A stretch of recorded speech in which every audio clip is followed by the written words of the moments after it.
am the Whistler, and I know many things, for I walk by night. I know many strange tales hidden in the hearts of men and women who have stepped into the shadows. Yes, I know the nameless terrors of which they dare not speak. And now, the Whistler's strange story.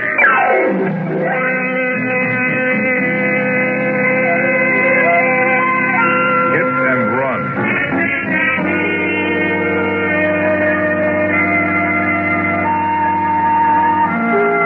It was a quiet night for San Francisco, almost too quiet. The fog, drifting in from the Pacific, it hung lazily over the city's streets at first, then settled down heavily, thicker and thicker, blotting out everything. There was something ominous about it, even to an old San Franciscan like Hilary Gaines. And although he wouldn't admit it even to himself, he was wavering. Mildred's nervousness when he'd stopped by to pick her up made it worse. Here it was, he kept telling himself. The moment they'd both been waiting for, planning for, anticipating for so many months. The moment when she'd make the break with her husband once and for all. Pack her bag and go away with Hilary. Yet something felt wrong somewhere. Maybe it was the fog, the stillness. All right, Hilary. I guess we're ready. Now, put your bags in the back, dear. Did you leave a note? Yes, you ought to be home in a minute. No, probably in a bar somewhere. Come on, let's go. Well, what's the matter? I don't know. Oh, now, wait a minute, Mildred. I have the strangest feeling. Somehow, I'm afraid, Hilary. Oh, don't be ridiculous. Afraid of what? That's just it. I don't know. Well, neither do I. Come on, get in.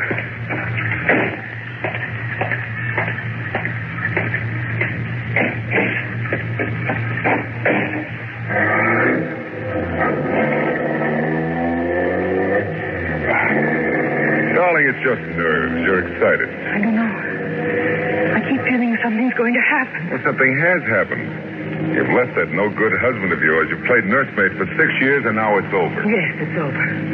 And what a way to end it. Sneaking off like this, leaving a note on the dining room table. What's wrong with that? I might have been more above board. Oh, forget it, Mildred. You don't owe him a thing. No, I guess I don't. But maybe I should have had it out with him.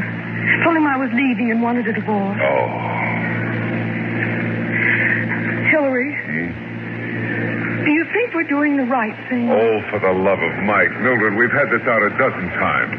Now, I don't want to go over it all again. I'm sorry, dear. I'm sorry. I just didn't know I was going to feel like this. You're still not sure, huh? No. Okay. If you're not sure you want to go through with it, if you want to go back to that no-good heel, I'll take you back. No, Hilary, I don't want to. Well, then what do you want? Can't we do it some other way?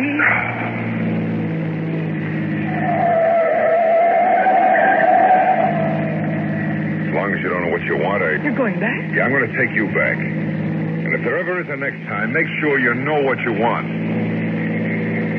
Oh, this blasted fog. I can't see. Slow down, Hilary. What time is it? 5 to 7. What time does your husband get home? 7 usually. All right, we might make it. Now that you're going back, I just assumed he didn't see that note. He's probably home by now. I know it. Oh, Hilary, look out, that man. You hit him. Here he is, over here. Hey, Mildred, it's your husband. Tommy. Oh, Tommy. I've got to get into a hospital. Wait a minute. No, it's too late for that. He's dead.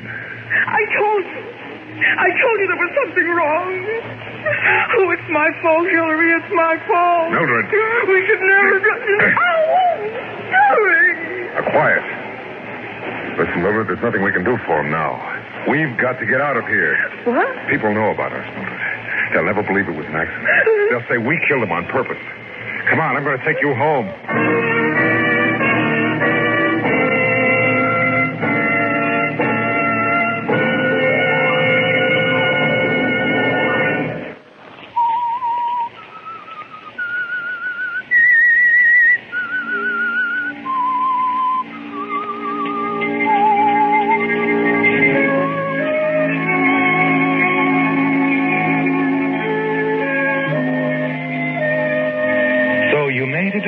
decision, didn't you, Hillary? You had a choice and you made it. You figure it's far safer to take a chance on getting caught on a hit-and-run charge than it would be to face the police and the prying neighbors and try to explain that it was pure coincidence that caused you to run down Tommy Hardwick a few blocks from his home. Pure coincidence that you happened to be riding with his wife, Mildred, at the time. Yes, it flashes through your mind during the few seconds you and she stand there in the fog, looking down at him. And you think it over carefully as you drive her back to her home. You better sit down a minute, Mildred.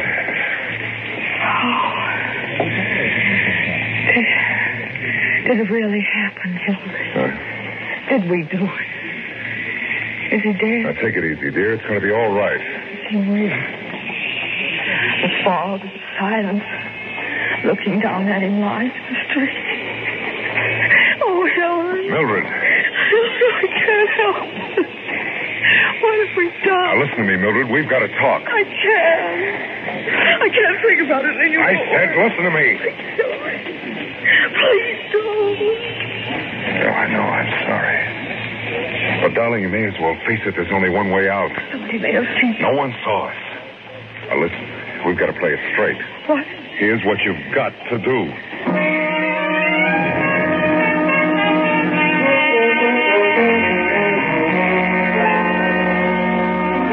Hello? Robinson Finance Company, please. Hello? I'd like to speak to Mr. Hardwick, please. This is his wife. He's gone? Well, when did he leave? But that's 2 hours ago. I don't understand. All right, thank you. But you see, I thought Mr. Hardwick might have stopped off at the club on his way home. He's over an hour late now, and he hasn't telephoned. When did you last see him, Ed? But he's never been this late before. Well, I've had dinner ready for an hour. Well, maybe I better, Ed. I'm worried sick.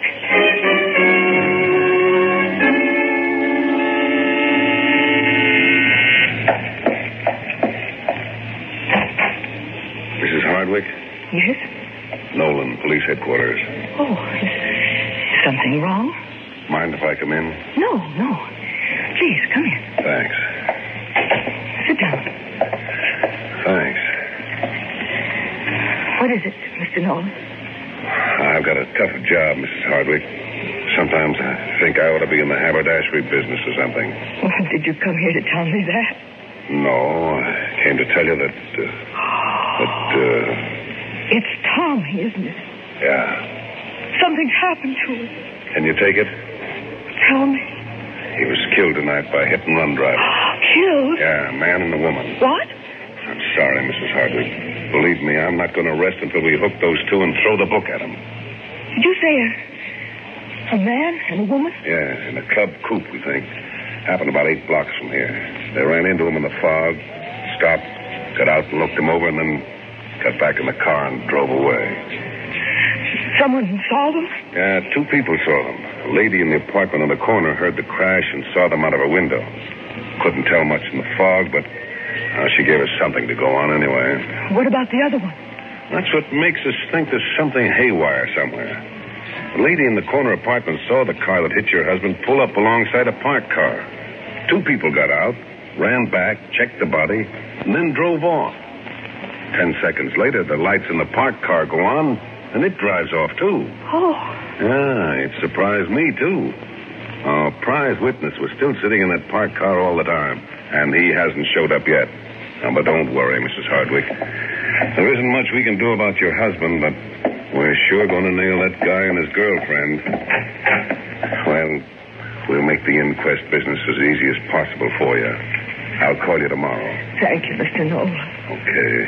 I know how you feel.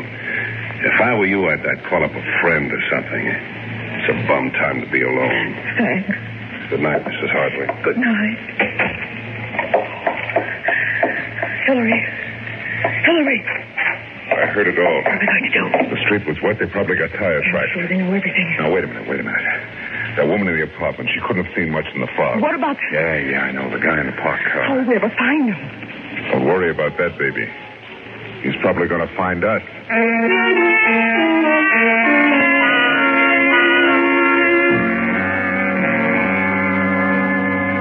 Yes, Hillary, the man in the parked car is a problem, isn't he?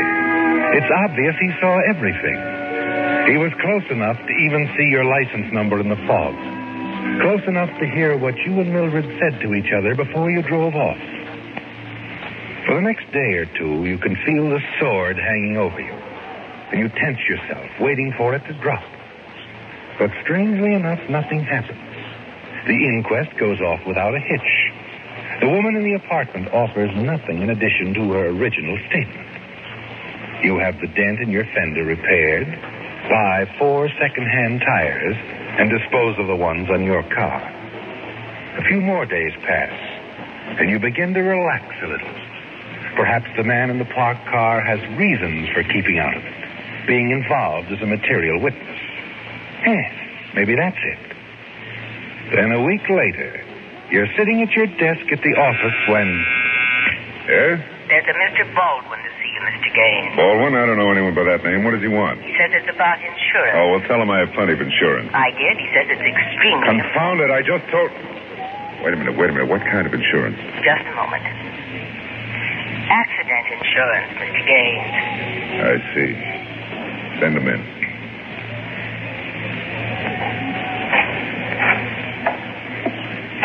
I apologize for intruding, Mr. Gaines. I realize you're a busy man. Sit down.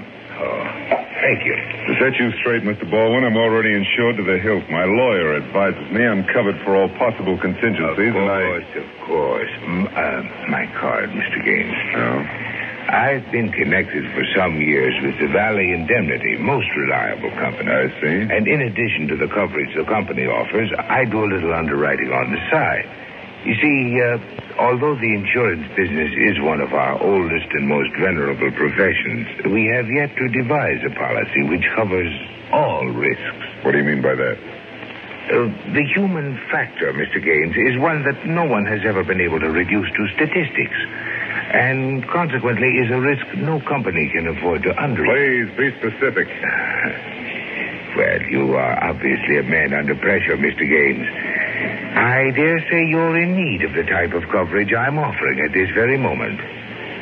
You see, I'll protect you from loss resulting from, shall we say, hasty and unwise decisions. See here, Just a moment, Mr. Gaines. To be specific, the decision you and Mrs. Hardwick made the other night at 15th and Maple Streets. I happened to be there at the time, and I said to myself, now there is a man who needs insurance. I see. And what about the premium? I thought you'd understand. Of course, I'll write up our customary public liability policy. That doesn't amount to very much. But the premiums on the other coverage run rather high, Mr. I expect they do. Shall we say an even $500 for full coverage? And how long does the coverage last? I've been thinking for some time about changing my connections. They tell me there are lots of opportunities in South America. When are you leaving? Very soon, I hope. So do I. All right, Mr. Baldwin, I'll buy you a policy. And I hope you're not kidding about South America.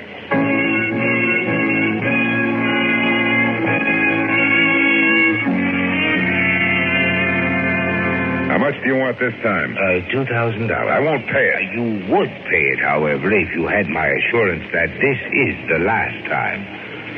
I expect I would. Very well, you have my word. I'll drop by this afternoon for the cash. Now, an oil well is one of the most profitable of investments, Mr. Gaines, and I'm sure you'll find this venture a wise one. When you consider the future, of course. By the way, I expect to be leaving next week. $2,300. Congratulations, Mr. Gaines. You are part owner of the Narcissus Mine. It's too bad in a way that I've had to postpone my trip to South America until Friday. You dirty leech, get out of my office. Now, wait a moment, Mr. Gale. I'll kill you. I knew you'd come to that eventually, so I've made provision for it. You see, I've written a complete account of your and Mildred Hardwick's unfortunate accident at 15th and Maple Streets, to be opened and read publicly in the event of my death. You've thought of everything, haven't you? I'm pleased to think so.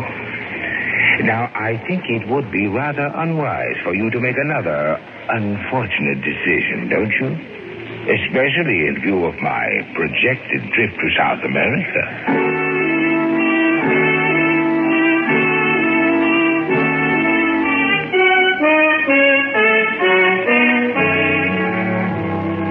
Helpless, aren't you, Hillary? There's no way out now. You change inwardly as things go on. What was anger and outrage have turned into fear. But Mr. Baldwin's periodic visits have made quite a dent in your assets, haven't they, Hillary? The day isn't far off when there'll be nothing left to pay him.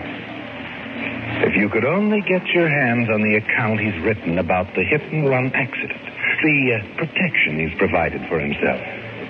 Yes. You'd kill him if it weren't for that, wouldn't you, Hillary? Then at last you get a lucky break. I know where it is, Mildred. I found out where it is. What? The account he's written.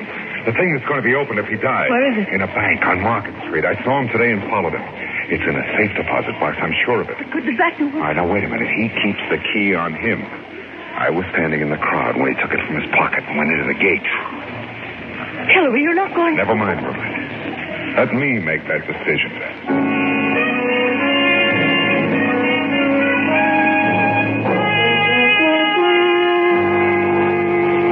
Made that decision already, haven't you, Hillary? You've known for weeks that there was only one way out. And the moment you saw him walk into the safe deposit department in the bank on Market Street, you decided to take the chance. You follow him home a few days later. Note the garage where he keeps his car. Watch him as he walks the block and a half to his apartment on the other side of the street. That's important, isn't it, Hillary? He lives on the other side of the street from the garage. You were careful to notice he wasn't recognized at sight by the clerk at the bank, and gather that he hasn't been in the city long enough to be known. That fits, too, doesn't it? So it's all planned carefully when he called you a few days later. First of all, Mr. Gaines, I want to impress on you that I have my reservations. I'm leaving Monday for South America. Yes, of course. There are a few matters I'd like to clear up before I leave. I must deliver your insurance policy, of course. And then there's the matter of the radium. Oh, it's radium this time, huh? Yes, an exploration company I'm incorporating. Uh-huh. I'm sure you'll want to invest $1,000 or so, Mr. Gaines. I'll call on you sometime tonight. You'll have the money. Yeah, I'll have the money, but look, if you don't mind, I'd rather call on you. Will you be home tonight? I expect to be home later in the evening. What time? Oh, about 10 or so. Is there some reason for this, Mr. Gaines? Oh, yes. A very important one. I'll explain when I arrive. I see. You will be alone, of course. Of course I'll be alone. You don't think I want to advertise our little private transactions, do you? No, I'm sure you don't. Very well, Mr. Gaines. I live at 2201 March Way, apartment 308. That's fine, Baldwin. I'll be there. 10 o'clock. 10 o'clock.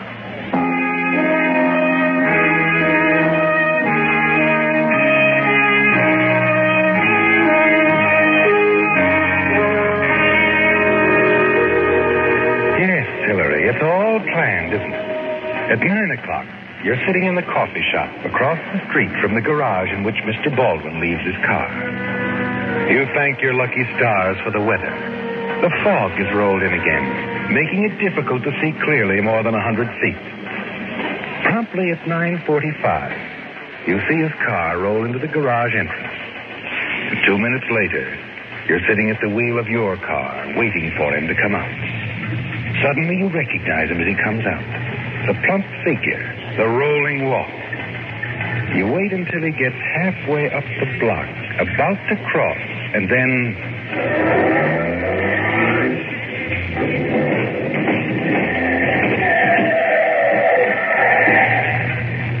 There's your payment, Mr. Baldwin.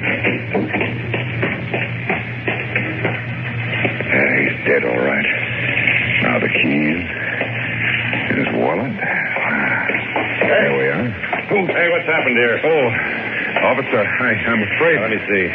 Yeah, well, it looks like... Yeah, he's dead. Good thing you stopped. They'd see you pull a hit and run when it was his fault. Dumb pedestrian. What's that? I'll take your name, of course. You know who he is? Why, No, I don't. We'll have to check. Oh, will I be called? No, don't worry about it, mister. Saw the whole thing. Guy stepped out from behind a parked car in the middle of the block. They won't have to hold you.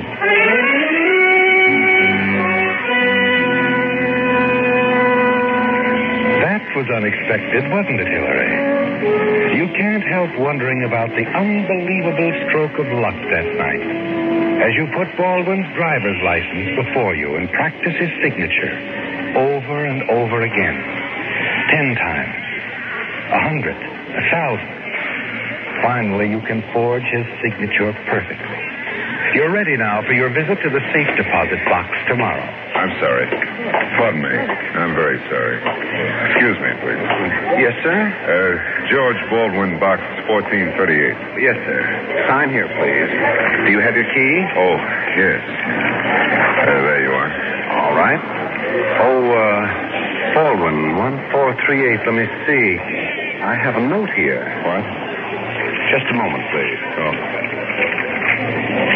Yes, here it is. It's about the rental on the box. 3.5, due on the 15th of last month. Oh, yes.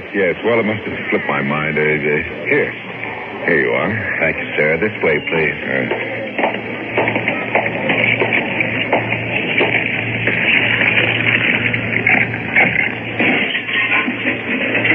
You can take it in one of those booths over there. Thank you.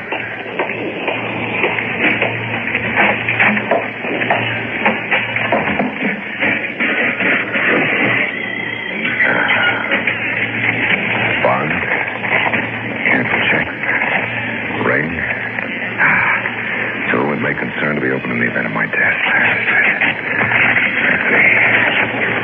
This is to certify that on the night of May 10th, I witnessed a hit-and-run accident at the intersection of 15th and Maple Streets in which two men... No. Thank heaven I've got it. I'm in the clear. They can't touch us now.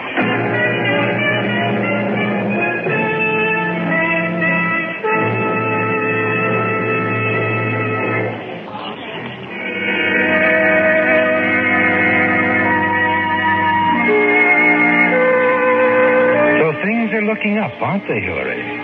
It isn't hard to find answers for the routine questions they asked you at headquarters later that day. You obeyed the law to the letter, didn't you? Stopped immediately, did everything you could for the victim, cooperated with the officer. You're sure now that they can't touch you. Now that the letter marked "to whom it may concern" is gone. The wallet and the keys disposed of. Mr. Baldwin has been paid off, hasn't he, Hillary? In the only currency he understood. But a week later, when you drop by to see Mildred, you find her a little skeptical. Hillary, dear, you shouldn't have come. You know we agreed it was best to stay apart until Mr. Baldwin... Don't worry about Mr. Baldwin, Mildred. I told you he won't be back. But how can you be sure? He's a chronic liar. Everything he's told you, everything he's promised. I told you he's through. I had it out with him once and for all. I don't believe it.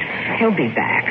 He won't stop until you've given him every penny you have. Mildred, honey, will you please forget Mr. Baldwin? How can I? He's ruined everything we've ever... Who's that? I don't know. Answer it. I'll be in the bedroom.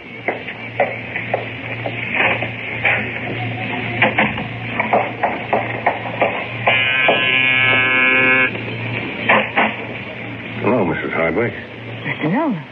I'd like to talk to Mr. Gaines, if you don't mind. Mr. Gaines. Well, he's here. I saw him come in. Hillary. Tell him to take his time. I got all evening. Hillary. What's the matter? Just checking further into the accidental death of Mr. Baldwin the other night. Oh, what? I thought you'd be surprised, Mrs. Hardwick. Gaines, we found something in Baldwin's pocket that might interest you. Here. The report said you claimed you didn't know him, Gaines. This policy is made out to you.